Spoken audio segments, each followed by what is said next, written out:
వినపరాలే.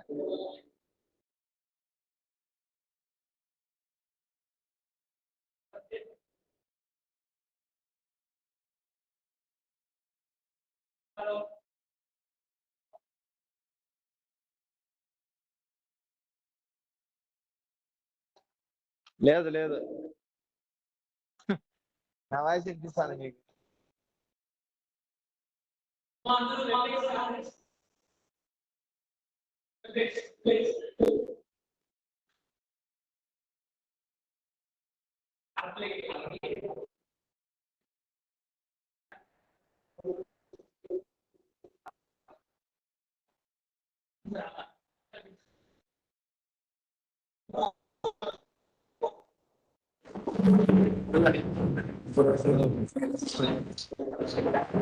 Clarity లేదు.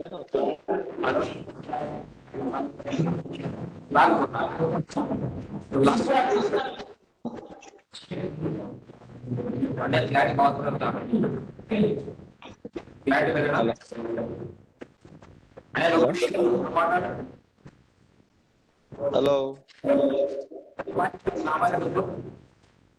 మీ మాటలు లో వాయిస్.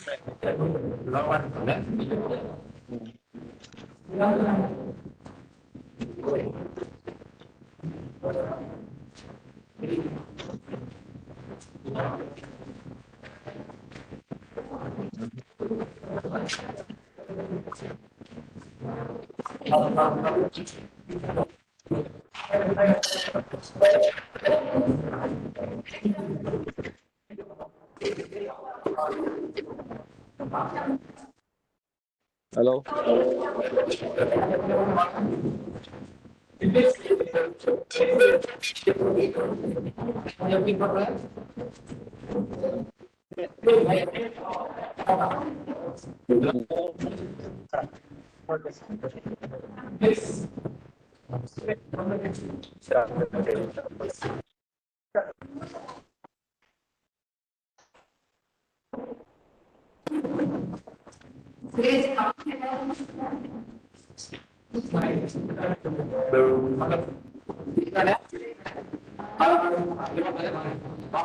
పర్వాలే.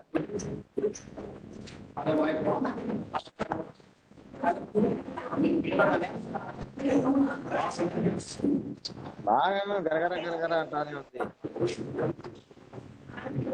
గరగర అంటుంది.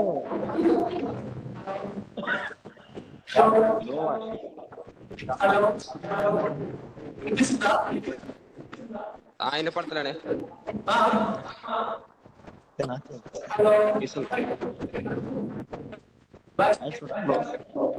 మాస్టర్.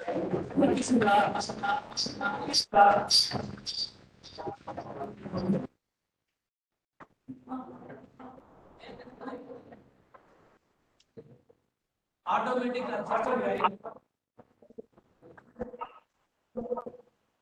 వినిపిస్తుందా? Hello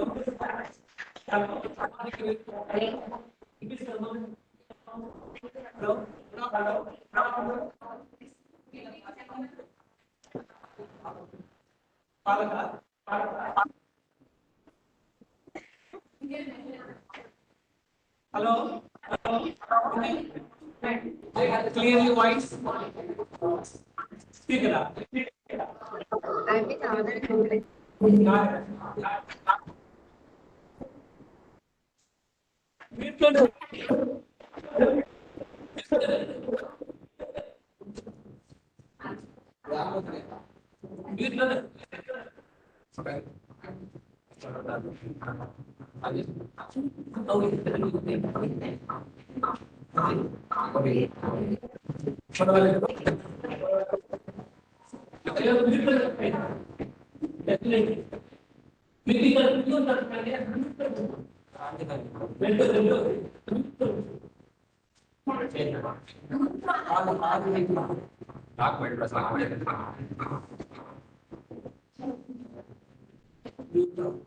కొంతది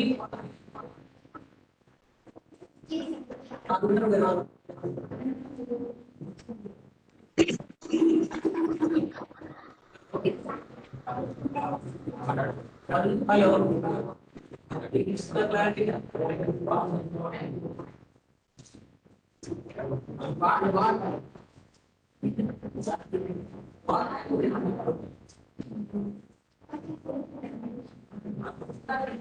Good afternoon, everyone. Please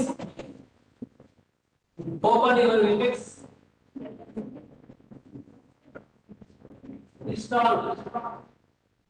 Install Webex app. Apps. Webex. Okay, now.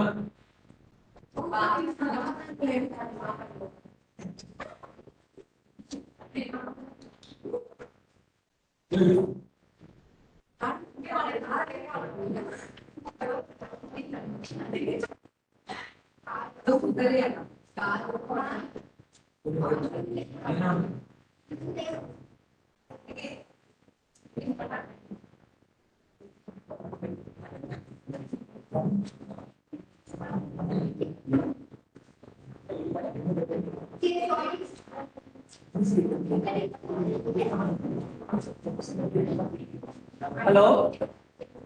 Your program budget.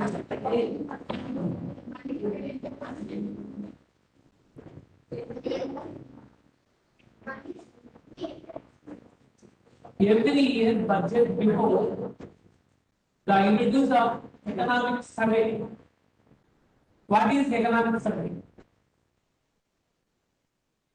ఆర్థిక సర్వే అంటే ఏంటి? ఇది ఎప్పుడు ప్రవేశపెట్టారు? First of all economic survey introduced by 1950-51. Okay, మొదటి ఆర్థిక సర్వేని ప్రవేశపెట్టిన వారు అప్పటి పార్లమెంట్ లో అంటే సమావేశంలో ఎకనామిక్ నివేదిక మొదటిసారిగా ఇంప్లిమెంట్ చేసింది ఇప్పుడు అంటే 1950-51 లో. ఆ తర్వాత ఇది ఎవ్రీ ఇయర్ కంటిన్యూ ప్రాసెస్ అయింది. మళ్ళీ కొద్దిగా 1964 వరకు ఇది కంటిన్యూ అయింది. 1951 నుంచి 1964 వరకు this project is continue process.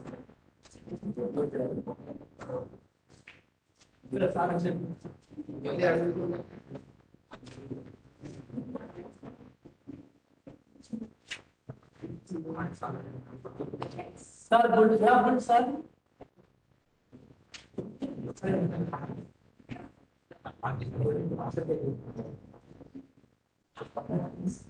Sir, good afternoon, sir.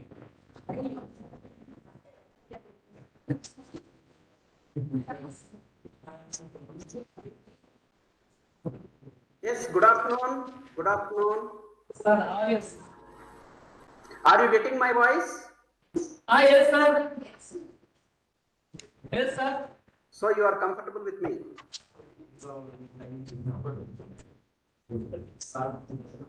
Are you comfortable with me? Sir. Are you comfortable with me? Yes, sir. Okay. Okay.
Sir, Srinivas sir. Okay, thank you, sir. Good afternoon, ma'am. Good afternoon. Sir, good afternoon, sir. Patnaik, sir.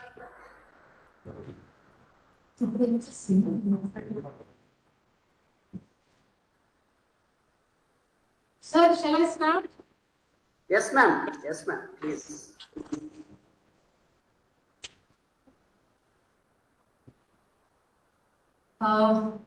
In charge principal today, Professor T. Srinivasan sir, distinguished speaker of today's program, Professor Devaswis Patnaik, faculty of Yoga Vedana University, students, scholars, and friends. So, good afternoon to everyone. It gives me immense pleasure in welcoming you all to the public lecture, a talk through the virtual mode on pre-union budget analysis 2023, which is organized by Department of Economics, Yoga Vedana University. So the Department of Economics, Yoga Vedana University is actively organizing on the various academic events. So on this as part of today's budget, so I think everyone might have known tomorrow our Union Finance Minister, Ms. Srimati Nirmala Sitharaman Garu is going to be presented her budget in Parliament. So this is the Finance Minister's fifth straight budget speech, and like the previous two, will shift the paper format for digital media. The major expectations are the common man is worried about inflation because of looming global economic slowdown due to this pandemic. And next, this is important. So as we academicians, so what are the pre-budget expectations for the educational sector? So this is the most important to improve the quality of education, particularly in higher education. So most experts believe, so budget 2023 will take a balanced approach towards a fiscal consolidation. So now I welcome and introduce on behalf of the Department of Economics, Yoga Vedana University, the distinguished speaker of Professor Devaswis Patnaik, BITS Pilani Goa campus. So here, I will here brief credentials of Devaswis Patnaik. So Professor Devaswis Patnaik, so with a science background from Uttam University, Bhubaneswar, completed post-graduation from University of Bombay. And later he finished his PhD in University of Hyderabad. So his book on productivity, dispersal and growth issues purpose to help research scholars in industrial economics. So currently, Professor Patnaik teaching MSc Economics students in BITS Pilani KK Birla Goa campus. So he has taught most of the courses in economics, econometrics, quantitative economics, introductory philosophy, management, and finance. And he has guided project students in diverse multidisciplinary areas in the interfaces of engineering, economics, basic sciences, mathematics, statistics, social sciences, and ethics. So his PhD scholars are working on public health implementation issues. So he visited many countries like Singapore, UK, Italy, Germany, Denmark, Sweden, Bhutan, so Nepal, Australia, and Canada. And he delivered talks on philosophy, religion, social sciences, and research findings in economics. So this is a brief credentials of Professor Devaswis Patnaik. Due to the time lag, so I am stopping here. So welcome our honorable child of today's talk, Sir Srinivas sir. So, whose support, encouragement helped me to organize today's event. So now I invite our Professor Srinivas sir for his opening remarks. Please, sir, I welcome you. Thank you, Professor Anita, for giving me this opportunity to talk on this august platform. And I know that our Department of Economics is so active department in producing this type of academic discussions. And I would like to congratulate the Department of Economics for bringing this type of very senior professor for discussion on pre-budget analysis. And from your biodata, I came to know that Professor Patnaik is very famous person, and with the science background, he is bringing out some economic model, and he is going to talk about our finance minister's budget. And as a common man, I am also looking forward how much amount these people are going to give to this agricultural sector, and how these people are going to balance our science and technology with this industry and the service sector also. Everyone knows nowadays these people are taking some novel steps or different type of steps as a part of development of India. And in last 4 or 5 years, our budget is a little bit different budget, and this time budget will be challenges are more and opportunities are more. Every one of us know about these things, but the thing is, expectations are more. Now in new normal, the expectations of the people are more, and moreover, next year is the election year, and as a common employee, I am also expecting certain things from this union government budget. But let us see how it's going to happen. But at this point of time, listening to the Professor Patnaik's lecture, definitely that is going to add some value to our academic fraternity. And thank you very much, sir, for accepting our invitation, and for coming to this to meet our to address our students. And our students are also very vibrant students, and at the same time, these people are enthusiastic students, sir. Thank you very much for accepting our invitation, sir. And I now request Professor Anita to proceed. Thank you.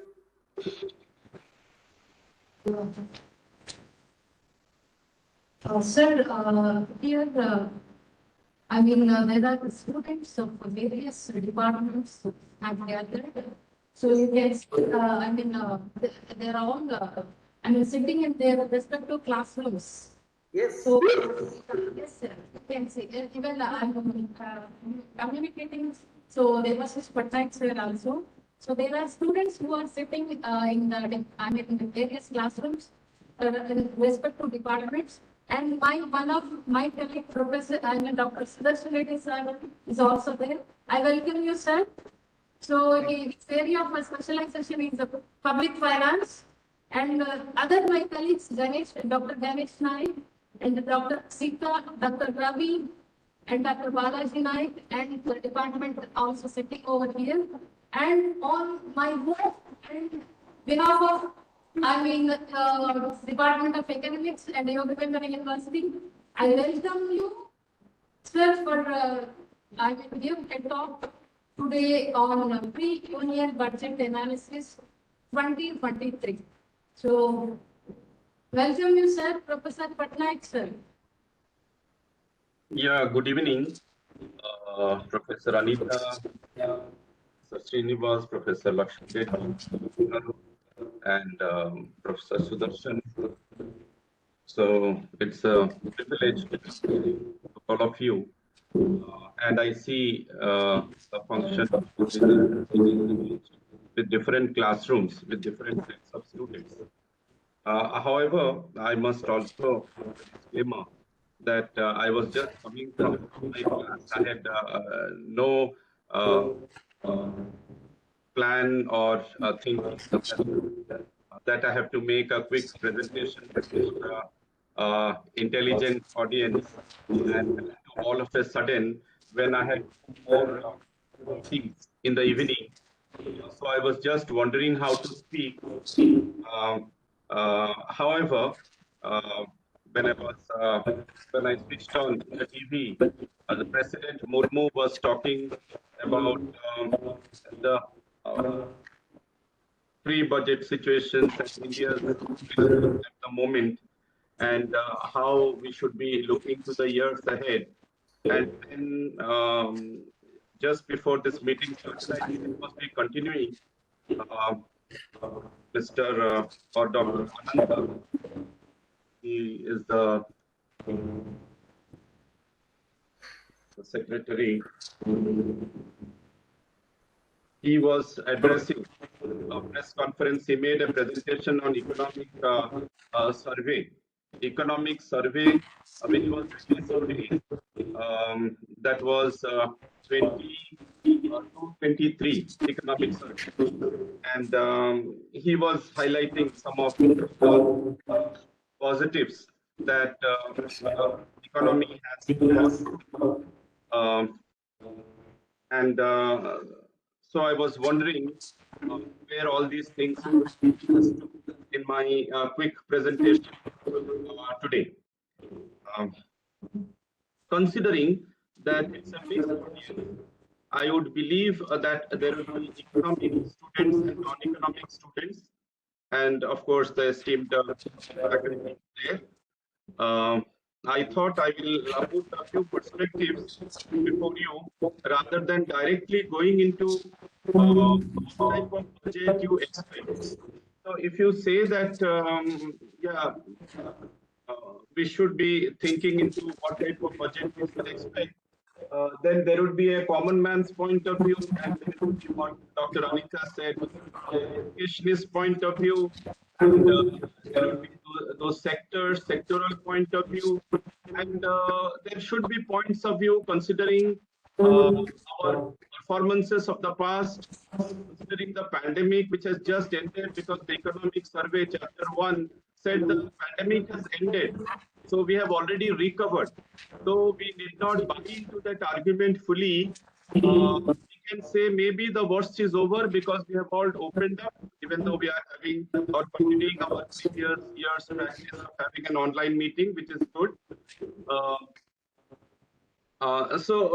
Which means we are face to face with new challenges, and those new challenges are not merely domestic or national, but also pertains to what the world is going through at the moment. So we have the global background, we have our immediate historical background, we have the aspirations of different classes and segments of the people, and then we need to know how a budget is aimed to serve all these problems or aspirations of all of us. Now, if you are not an economic student, you would be wondering, is this budget an immediate quick exercise which is just a one-day affair, and then it starts in the morning, in a couple of hours, the finance minister makes a presentation, and then the opposition takes over and starts running down the government on the points it doesn't agree, or it always tries to find fault. So how do we, as common person and as educated people, both common person would have a lot of common sense, with educated people with our technicalities they lose sight of. So we need to interact constantly with the common man. Now, considering this, we also need to look into our historical performances as outlined in the economic survey, past year's performances. We need also to look into what the budgetary exercises of the past have generated, or the outcomes of the previous budgets, which means to what extent it would be feasible if the finance minister comes out and gives a facts and figures on public expenditure, expenditure allocations, and the taxations, both direct taxes and indirect taxes, and how it would impact the common person. So these are all the different perspectives that we should have. Now, considering that, I was assigned slides which I'm not very successful given just a couple of hours at my disposal.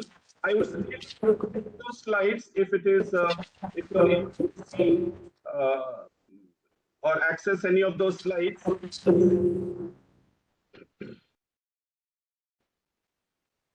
Okay, so what I was trying to put is how do we understand a budget? This is a Indian national budget or a union budget 23-24, which means it is for the next financial year, which is starting from April 1, 2023, and to end in on March 31st, 2024. Now, for that, the budget will put forth what is called BE, budgetary estimates. Now, estimates are not the actual. Okay. Now, before you go into BE, it would be an RE. Now, RE would be the revised estimates of the previous or the current year, which is 22-23, which is running now, and which is going to end by March 31st. Now, in the revised estimates, they will be making changes over all these months as to whether there is a deficit in certain sectors or ministries, whether they want to increase some additional allocations, and they can do that without any specific directive from the parliament. Not that they are not accountable for that, they are accountable to the Ministry of Finance. Okay.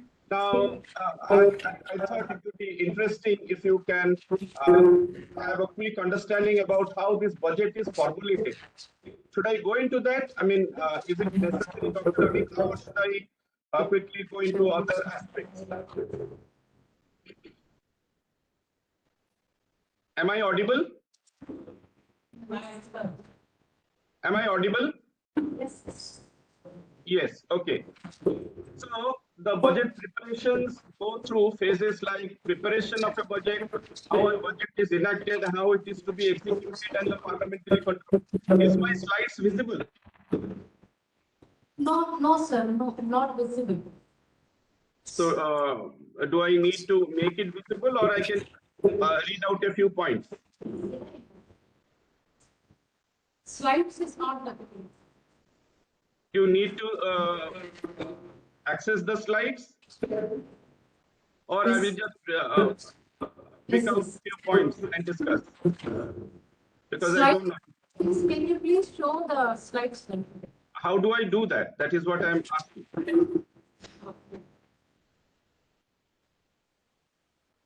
Because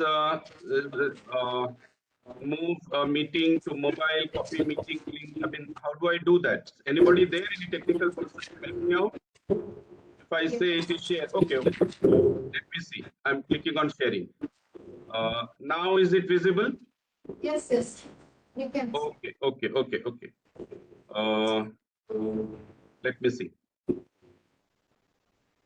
Fine. So a quick look into the budget preparations, if you wish. Do I need to go into that for 5-10 minutes? No, yeah. Is that okay? Yes. Okay. Yeah, considering the younger audience, that would be a little necessary. Now, by the budget division of the Department of Economic Affairs of the Ministry of Finance of Government of India. Okay. Now, this preparation starts from last week of August and first week of September. What they do, they issue an ABC, annual budget circular. Now, that ABC contains detailed instructions for the ministries and departments of the government about the form and content of statement of budget estimates. So, every ministry, every department have to set up a SPE and send it to the finance minister for the discussions. Okay. So all these will contain the budget estimates for the budgeted year, the revised estimates for the ongoing year, that is the current year, and we have the actual figures for let us say 21-20, which is the previous year. This is 22-23, and we are preparing the budget for 23-24. So the MOF, Ministry of Finance, would compile and coordinate the estimates of the expenditures and prepare a budget outlay. And that is scrutinized by NITI Aayog. We don't have the planning commission now. Okay. Now, so I'll not go into all these academic details. But then the control is maintained by the CAG, by the Parliament, by all the discussions that we have after the budget is presented, and we'll have a gap, and then for next month, that is March, April. I think from April onwards, it will be implemented, but March they will have days and weeks to discuss and make any possible changes. Okay. So, okay, so I'll not go into any of these details. Fine. Okay. And around that time, when the ministries complete their SPE, statement of budget estimates, and they have a second round, the finance ministry has a second round. Around that time, you have the fiscal deficit and the revenue deficit getting estimated. Now, our goal has been to have a maximum of 3% fiscal deficit, which we have now, and the revenue deficit has to be brought back to zero. That is the goal to which we are progressing, but the pandemic 21 put a spanner into our works. So we have to go back having a little bit more deficit if it is creating some productive employment avenues for our people. So our fiscal deficits have been a little high. Though we are still aware that we should bring it within the ambit of this FRBM figures, Fiscal Responsibility Budget Management Act. If the Finance Ministry Minister does a job of keeping that FD around 4 to 5%, that also would be a responsible act. Okay.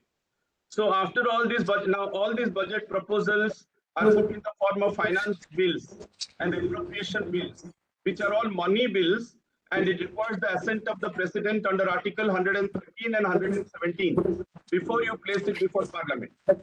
And the Finance Minister is not legally bound to read the budget speech before Parliament or place any other budget documents there also. But conventionally, she does or he does to serve the objective of transparency. At the end of the day, we take pride in the current governance structure. It is there in the economic survey also. And we need to have a transparent and effective governance system. And so it is good that we do it this way. Okay. So now these all the expenditure proposals come in the form of demand for grants. Okay, and those are introduced and passed by Parliament, so that gives the legal authority for withdrawal of funds from the Consolidated Fund of India. So the members can suggest changes, but the Finance Minister can reject those changes. Then these bills are sent to the Rajya Sabha. It has to be sent back from the Rajya Sabha within 14 days, and but with or without amendments, and the Lok Sabha may or may not accept the amendments. Then finally, the finance bill goes to the President for assent, and then it becomes a statute. The President cannot reject the bill. I think we know a couple of these points from our school civic books. Okay, so this is how Parliament also exercise control through its auditors and also the legislatures. And if there is an emergency situation, Constitution also provides for an appropriation bill. It happens in times of war or tsunami, and it happened also during COVID times because we need big money. So this was how our budgetary exercise that we go through for the nation. And coming back to the budget, pre-budget discussions, we need to look into how other sectors, stock markets are behaving so that we have a fair idea as to what we can expect. Now, if you look into the foreign portfolio scenario, now, what is it that we are seeing? Now, in January, there was a buying from weaker economies. Right now, we are calling China as a cheaper or a weaker economy, even though it's supposed to be aspiring to be a world power or superpower. So, because the Chinese has been suffering badly due to COVID, maybe their own karma, and so the market, Chinese market has declined. So if it has declined, then we need to buy it, believing that it will grow up, and then we can sell, so we can make money out of it. So similar strategies, economies, cheaper economies would also be in the Southeast Asian region like Hong Kong, East Asian countries, South Korea, Thailand, and selling in India. So FPI is a shifting focus from high value countries like India to low value countries like China. So the FPI sold 1.2 lakh crores from Indian equity markets in 2022 because of rate hikes by some central banks globally, like the US central bank or the US Federal Reserve, also due to volatile crude situation, rising commodity prices, and the Chinese-Ukraine conflict also. So 2022 was a subdued year in terms of withdrawal from equities after net investments, which were very high. So the FPI has finally made a net withdrawal of around 17,000 crores this January. That is till 27th January. Now, so FPIs are adopting a cautious stance as they're apprehensive ahead of, I think today or tomorrow, US Fed meeting is there, January 1st to 21st. Yeah. And we have the budget coming tomorrow. But then overall, the third quarter earnings has not been good. Now we are into the fourth quarter. So this quarter is January, February, March. First quarter would be April, May, June. Second quarter will be July, August, September. Third quarter will be October, November, December. So that has not yielded much earnings. Okay. So this January outflow came after a net inflow of around 11,000 crores in December and more than 30,000 crores in November. So all of a sudden this outflow has happened. Yeah. Okay. So what do you expect from the budget? Okay. Now, I was reading a paper by Swaminathan. So is it a semi-election expectation? So how do you put it? Or a pre-election? You don't call it a pre-election because we are already undergoing, or this year we have elections in a few states coming up. Now, this budget will be the last full budget before May 2024 elections, April, May 2024, next year, that is. So is this the election year budget? The consensus, the thinking is, or the reasons given, no, it is not, because if you are thinking it as an election year, then you are talking of giveaways, subsidies, trying to please the public, short-term gains. So now giveaways has not been very central to Modi's or the Prime Minister's thinking. We have seen over the last few years, the Prime Minister, despite all his reforms, which I acknowledge and accept or believe that they are on right track, it is also true that the middle class has ended up giving more. So he has managed to extract a lot from the middle class, which is mostly people like us, mostly. Now, so what do you expect? You expect that it will give away giveaways? That is what the Prime Minister himself was blaming Kejriwal as giving away free electricity, free water. That is what he was calling revenues. So do you expect that there will be semi-revenues? Now, what do you mean by semi-revenues? We'll see that. Second, now if you give this now, there is still 15 months till the new election that will come. So these giveaways will not stick to public memory. They will expect more, and if you are not able to give more during that election year, then you are in for trouble. But then if the election is April May, you will have a half a budget or interim budget in February 1st, 2024. So if you have an interim 2024, probably they will strategize giving more. So that's sort of a reserve strategy they have. So they will not reveal anything much tomorrow, which means it can still be a hard budget for us. So middle class, we should be ready to accept that there would not be much income tax concessions. So we want income tax concessions. We expect that at least till 5 lakh, it should be an exemption. Give us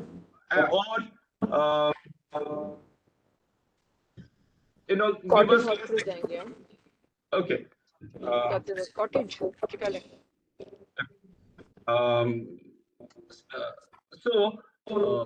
We may not have or get any income tax exemption again. So that suspect or fear or thinking is there.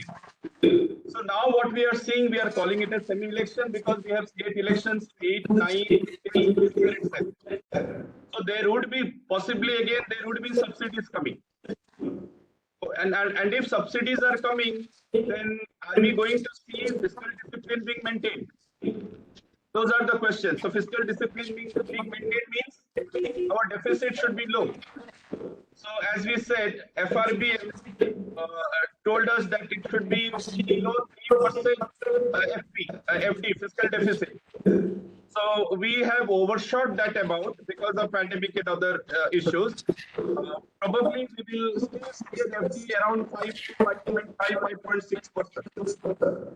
That is my hunch. If it comes down much lower than that, but then we have an employment problem, a job problem around us.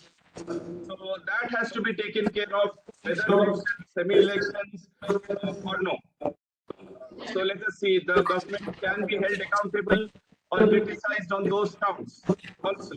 So it has to have a tight rope balance between providing more investment resources and therefore providing for more jobs and also keeping a curb on fiscal discipline.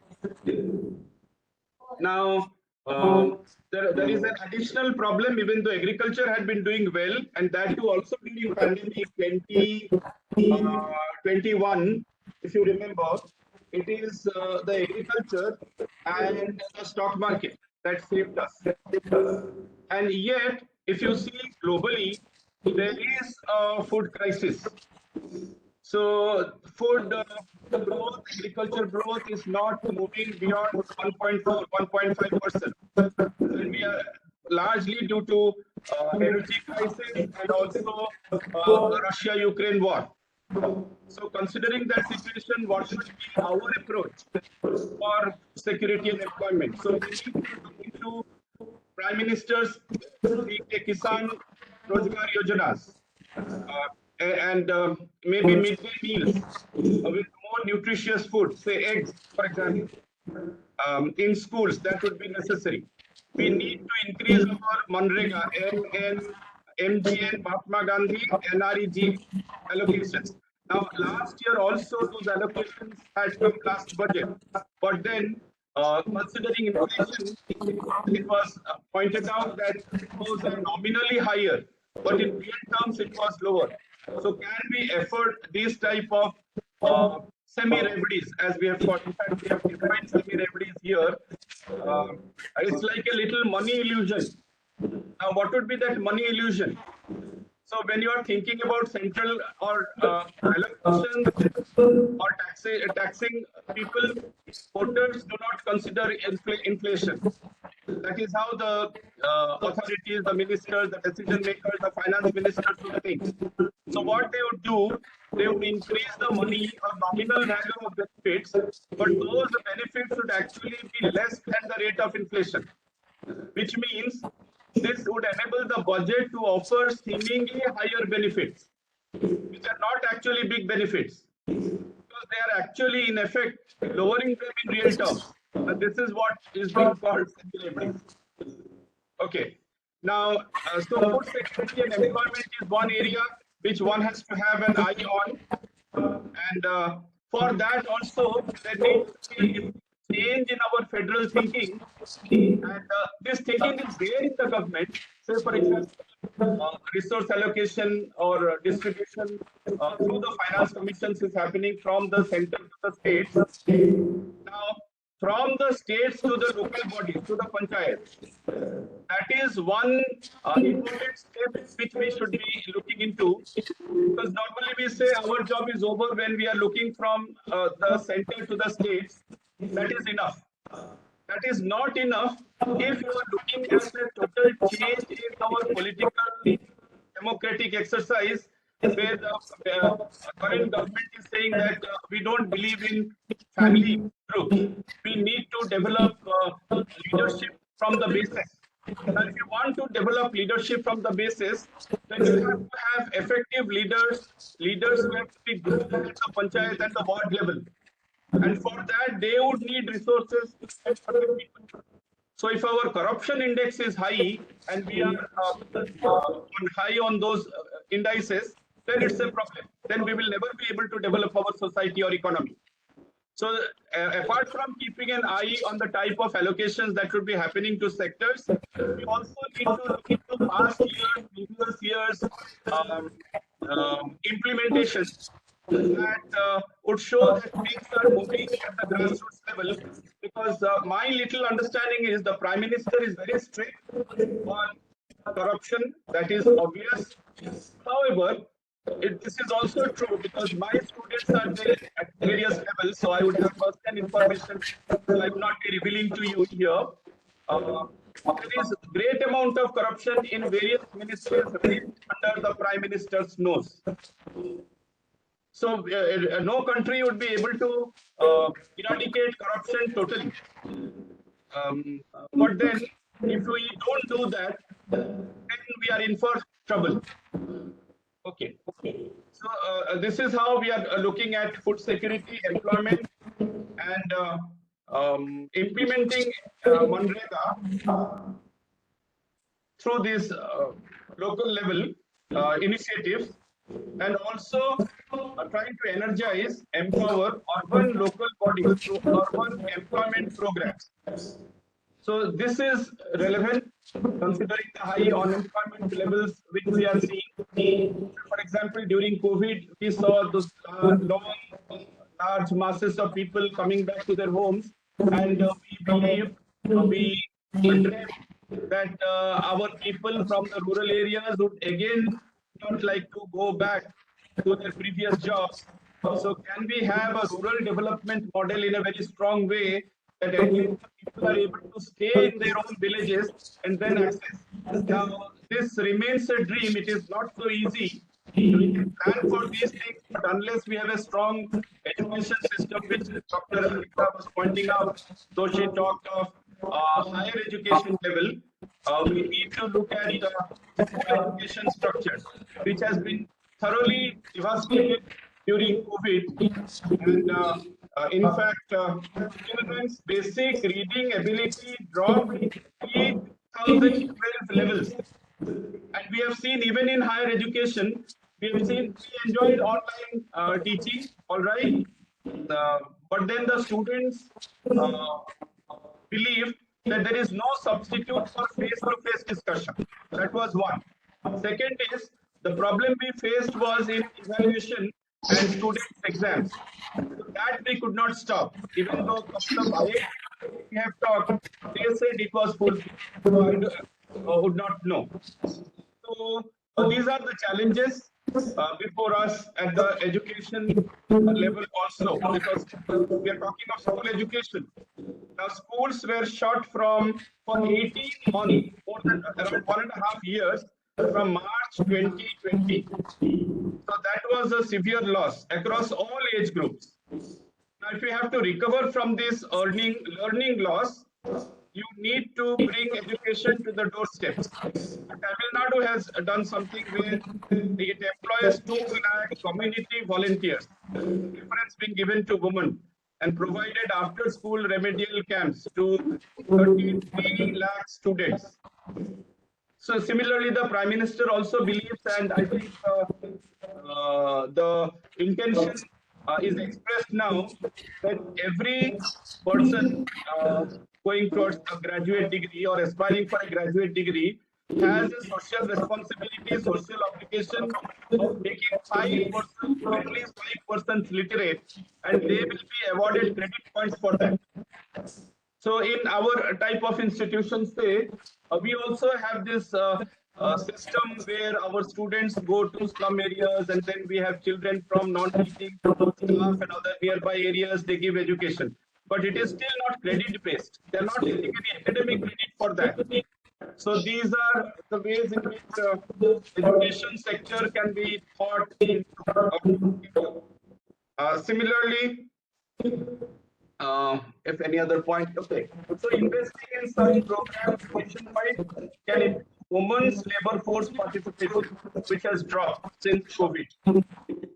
Okay, and on early children, the National Education Policy notes that 85% of children's cumulative brain development occurs before the age of 6. So there is an increase in 3 and 4-year-olds enrolled in Anganwadi centers between 2018 and 2022. However, Anganwadi workers who played a big role during COVID are overloaded and underpaid. So to realize this national education policy, NEP vision, Anganwadi workers might also have to be increased substantially and made permanent staff with benefits. So these are again some of the, can be some of the aspirations for how the budget should be presented or looked into by us. Again, another point can be public investment in education is stagnating. As we know, there is much to be gained if our education allocation is doubled to 6% of GDP. At this point, we have been talking and talking and talking over the years. So it is much less than that. So this should be along in line with the recommendations of the National Education Policy. So this can strengthen foundational learning to create an active, engaged, and skilled citizenry. Okay. So we talked of education, we talked of food security, we talked of employment, rural area development, and also apart from this, we need employment with living wages and decent pensions, adequate maternity benefits that are non-negotiable prerequisites for human development and for economic growth.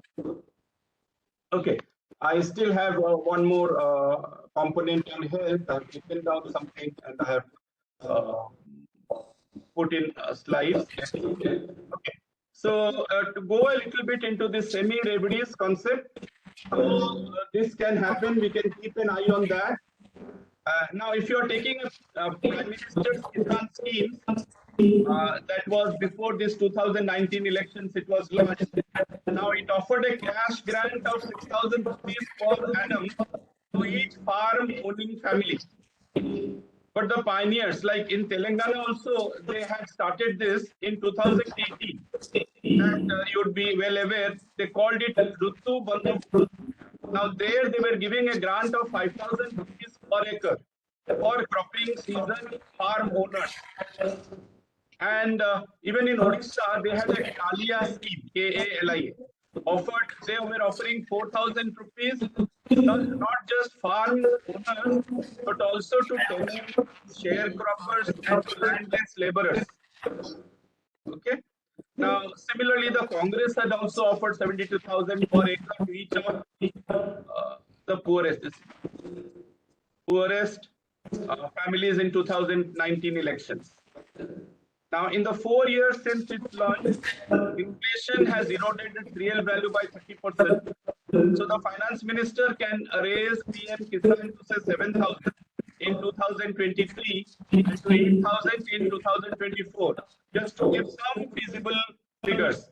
acceptable figures. This will mean actually reducing them in real inflation adjusted terms. So, which means you are not getting full subsidies, it is much less than what you should be getting even to have the previous real figures. Now, there could be other budgetary items also, like we talked of this income tax exemption debate, which is still there at 2.5 lakhs. And this has been there with us for years, despite high inflation. That can be raised maybe 2.65 in 2023, 2.75 in 2024, while reducing the exemption limit in real terms. So we talked of even a 5 lakhs limit. So these are some of the figures which are doing the round. Now further items can be salaried taxpayers can opt for an old regime. Now that can claim a long list of tax breaks. You can have standard deduction, you can have house rent allowance, you can have children's education allowance. So the value of these tax breaks can be increased in nominal terms. Now, similarly, individual taxpayers get a tax break of up to 1.5 lakhs for investing in savings instrument like provident ELSS, employee savings schemes, senior savings schemes, infrastructure bonds. So, increasing the number of these eligible instruments can give illusion of additional freebies without changing the ceiling or the roof, but by less than inflation. So, and while remaining fiscally prudent. So similar thinking can also happen, or similar allocations can also go for poor backward classes, other backward areas, green schemes, small industry schemes. So additional leverage for really increasing these allocations in real terms. That is the big question. So we said our system budgetary presentation should also look into these global concerns. Now we had today we know the IMF paper was released, and they had put Indian GDP to be moving around 5.2 to 6.8, around that figure. Various international organizations have put their figures. Now before this, there was another publication which came out by the UN flagship publication, that was the World Economic Situation and Prospect, WES 2023. That was suggested to overcome this multiple crisis, and they were saying in any case, try to increase your revenue basis, improve tax collection, sustainability. So then your public expenditure also has to be non-inflationary. But then they were suggesting that to make it non-inflationary, develop your physical and social infrastructure.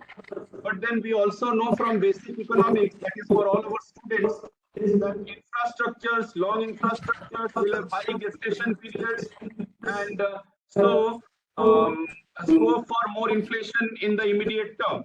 So how to have a public expenditure system will be non-inflationary be a big task for the finance minister and her officials.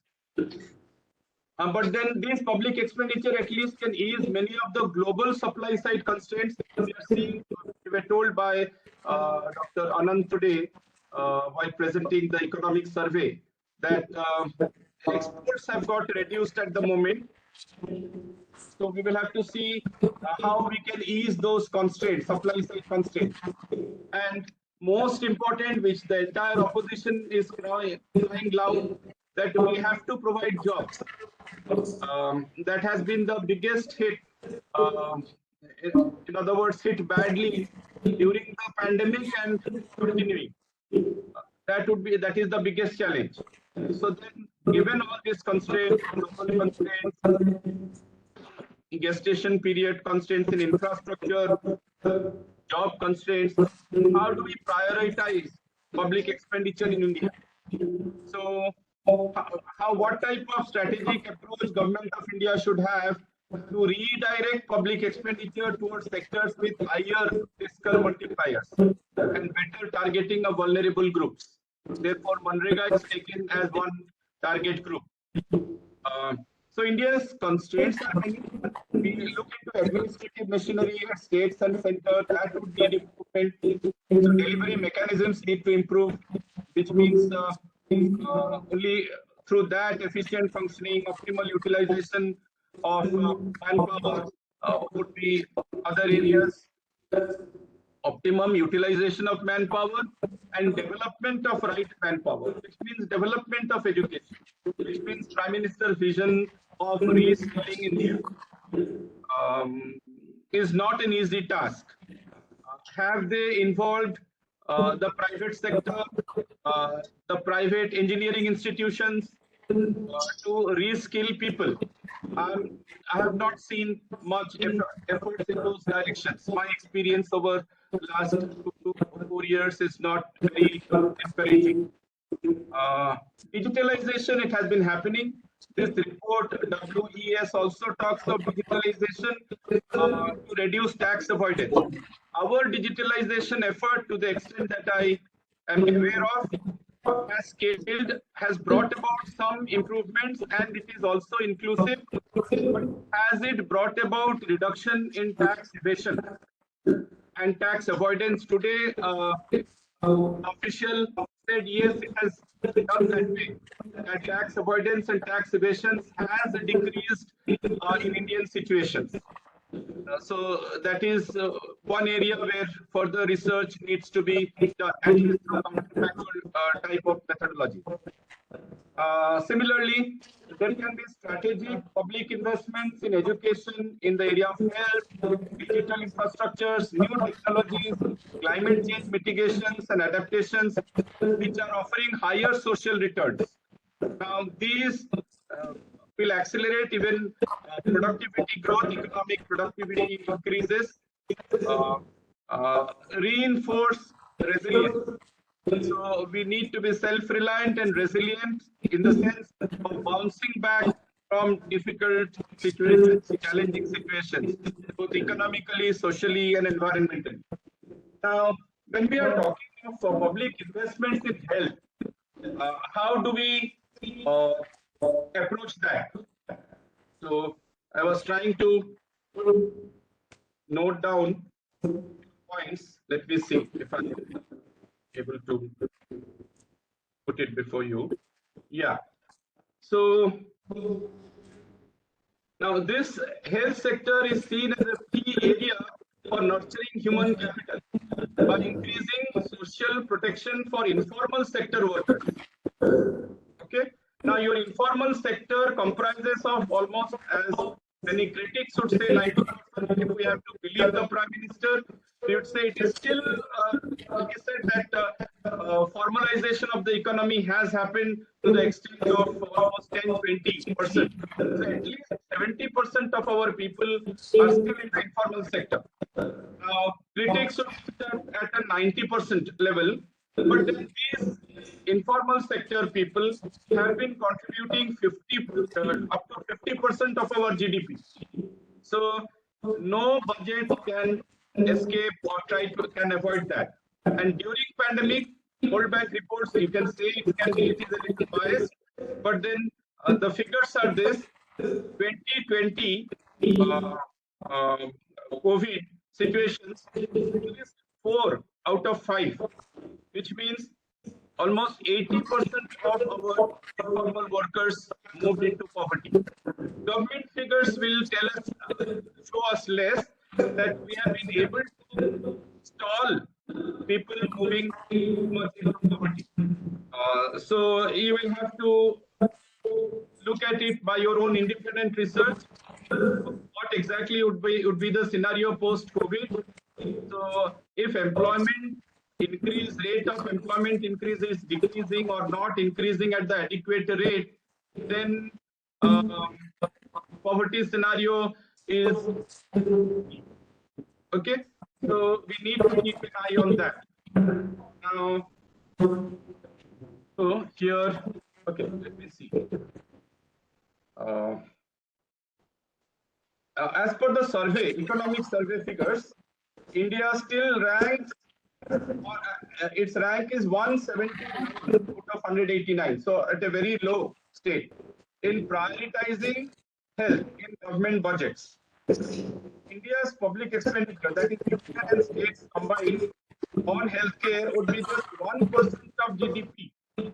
With the union government share is only 0.36% of GDP, much less than 1%, much less than half, 0.5 also, 0.5%. So here, this OOPS, are you aware of OOPS? Out of pocket expenditure. There is high OOPS component among our people, citizens.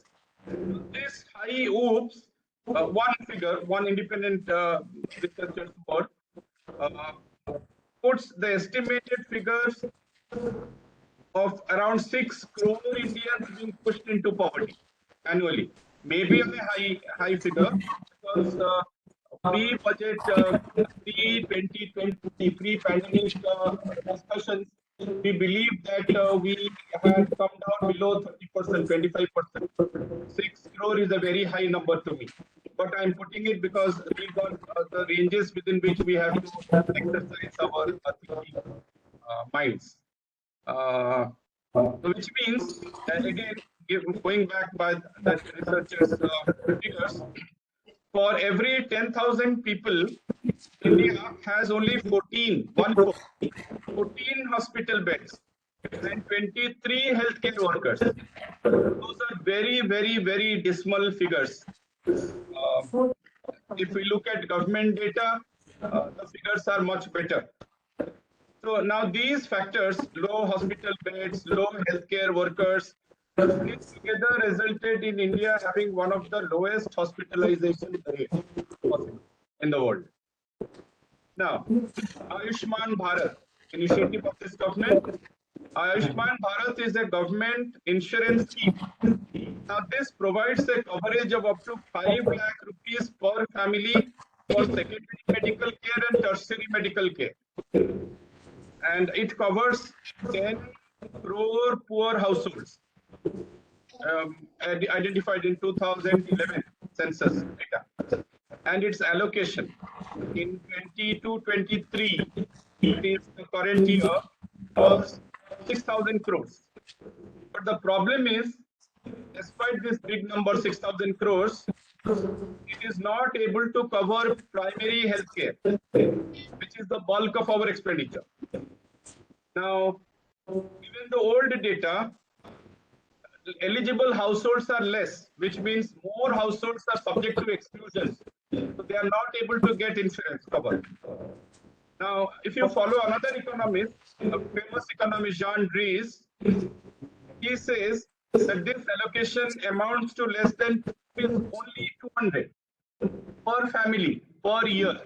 Again, very difficult, sad figures. Now, what do you do with this type of scenario? So, high-level export group report from 2010 that was constituted by the earlier erstwhile Planning Commission. They articulated a universal health coverage by 2022. So we are in 2023 now. So negotiable things should be allocate more than 3% of GDP to healthcare. This again we have been talking for long now. Use general taxation for financing in a flexible fiscal transfer approach. More than 70% of expenditures will go to primary healthcare. Double the number of health workers with continuous training programs. Create participatory health councils involving citizens at grassroots level. Enhance the role of panchayats and institute formal grievance redressal mechanisms. So this is how we need to strategize and look into health. So any other point? It's already 4:25. Let me see. So these are again very general ways in which I was looking how the budget has been putting forth figures before you. They have always tried to strike a balance between growth and social equality, and we believe that this tomorrow's budget will be more growth in character because growth is taking off, and we have a goal of reaching 5 trillion GDP in 2025. Okay, so these I will not read due to lack of time. Yes. Now, last 14 years, most ministries and departments had share of less than 1% of central government expenditure. That is, ministries like social justice, defense ministries have got very less allocations. But 50% of outlays again has gone into finance. But defense has been 13%. Now, gender budgeting. We all believe that gender budgeting should be provided pride of place. There should be less dropout among girls. Girls should be given more higher education. More numbers should come in. But if you look into the allocations in budgets, there is a part 1 and part D. Full scale allocations are very less in part B, part A. Part B is partially addresses. So only in 2020, in 22-23, we're seeing almost 80% share. But in the earlier years, it is not encouraging figure. So these are the areas in which the tomorrow's budget we will keep our eyes and ears on, whether these are the basics that are being done to enhance human capital, social sectors, physical infrastructure, education at primary school level largely, and also food security and employments. Okay, so should I stop now? I think I'll stop now. Anita, is it okay? Or should I continue? It's a 4:50, no? Yeah, it's already 4:27. Should I stop? Is it over, Mr. Professor?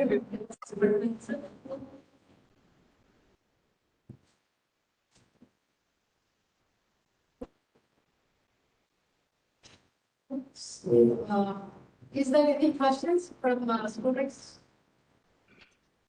Any questions? Scholars? So I would like to invite the scholars, students to explore the questions.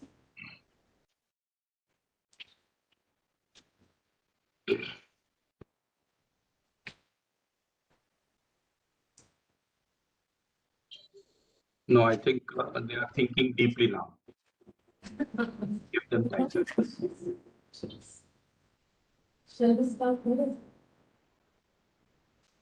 I would like to invite Dr. Sudarshan Reddy sir to propose vote of thanks.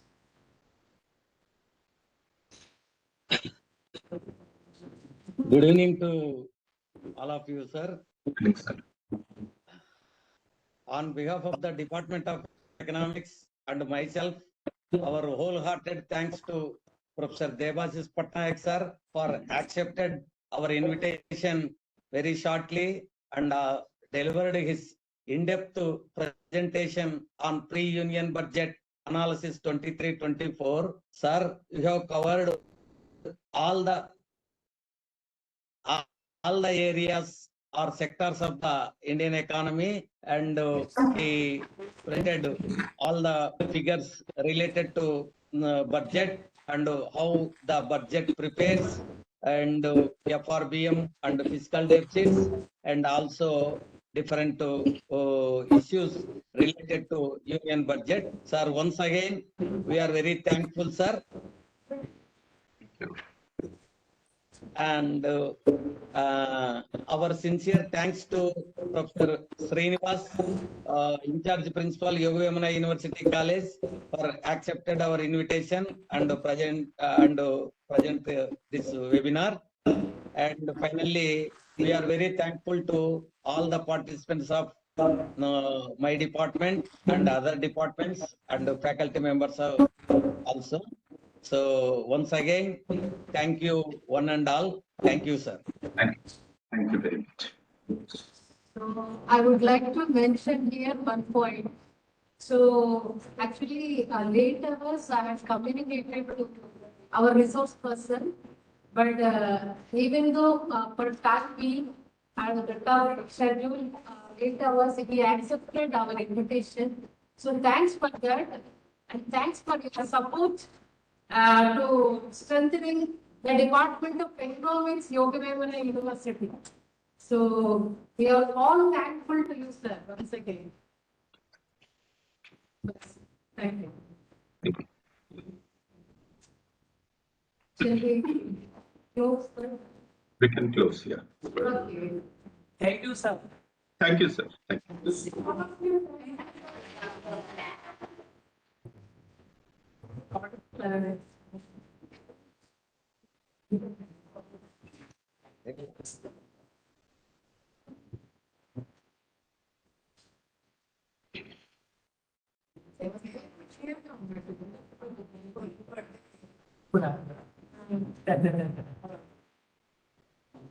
One minute, please. SMS. Yeah. Am I audible? No, you're not in the photo, sir. Am I audible? Should I start the video? No. Should I close? So please appear on screen once again, please. Okay.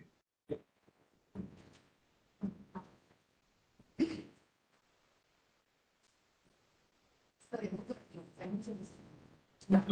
Okay.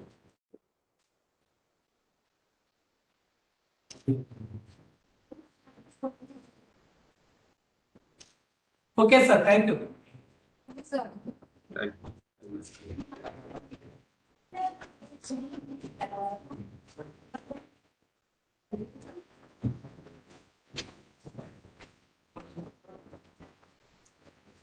That's all.